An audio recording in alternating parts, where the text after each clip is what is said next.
What up, pedalheads? It's your main man, Eddie Monster here, back with another edition of 5 Minutes or Less. That's right, heavy metal reviews at breakneck speeds, and we've got a good one for you. That's right, the band that I chose for today, I was super excited to see that they were releasing another album. I've loved these guys since the first time I saw them open up for Morbid Angel in Superjoint Ritual, long time ago. I think over 20 years now.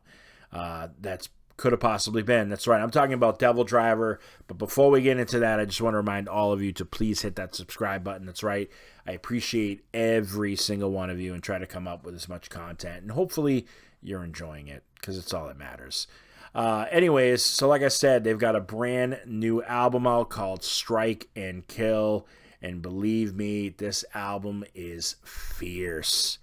It's so fierce. It features the return of John Miller, who hasn't been in the band since Beast. And it also features the debut for Alex Lee and Gabe Mangold, who take over on guitars.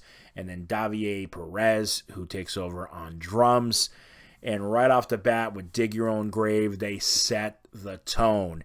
They tell you right from the beginning that they're going to kick your fucking ass with every single tune. And you better get your ass in the pit. That's right, get ready to mosh, because every single song on this album just about is mosh potential material.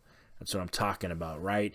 Dead in the Water really gives me like first album vibes, right? It gives me that chill of hearing those songs for the first time, and that's what Dead in the Water does. But not just that. Okay, Dead in the Water also shows you what Mangold and Lee bring to the table. These guys are masterfully crafting riffs throughout this whole record. It's fucking awesome. Sanctified in Scars is one of those tracks that they decided to get a little bit experimental. Hey, why not? They add a little bit of industrial into this, and it fucking works. Why not? In the Moonlight crafts a beautiful melody. And you're thinking, are they going soft?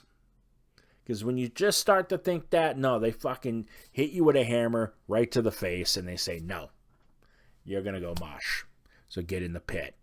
Ride or Die is definitely pit ready. It's a 3-minute groove metal banger that is going to get you headbanging, right? Because a lot of these songs, man, they're going to make you go to the doctors. You're going to be like, there's something wrong with my neck. I don't know why. I went to this DevilDriver concert, or I was in my car and I was listening to this fucking DevilDriver track, and my fucking neck hurts now. And they're going to look at you and they're going to say, yeah, it's because your vertebrae's all fucked up, right? Because you've been headbanging too much. That's the problem, right? Your discs are starting to slip. That's okay, because you're headed for the fall. You know what I mean? Headed for the Fall, another track that's fucking crushing. But Shut the Silence and Oath of Iron are tracks that decide to go in a more of a thrash kind of direction, which is pretty cool in my view. You know what I mean? I dug it. I was like, that's cool. And then my favorite track in the whole album is Never Coming Home.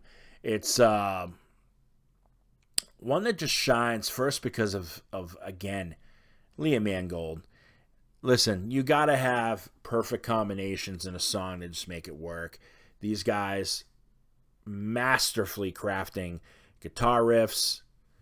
Davier masterfully crafting drum beats that are just crushing, and they just fucking pummel as they go. It's awesome. You know what I mean? And listen, with this kind of track, your speakers don't do it justice. You know what I mean? You got to go and see it live, if you know what I'm talking about. So that is most of this record, if you ask me, with Strike and Kill. Awesome. Such an awesome return.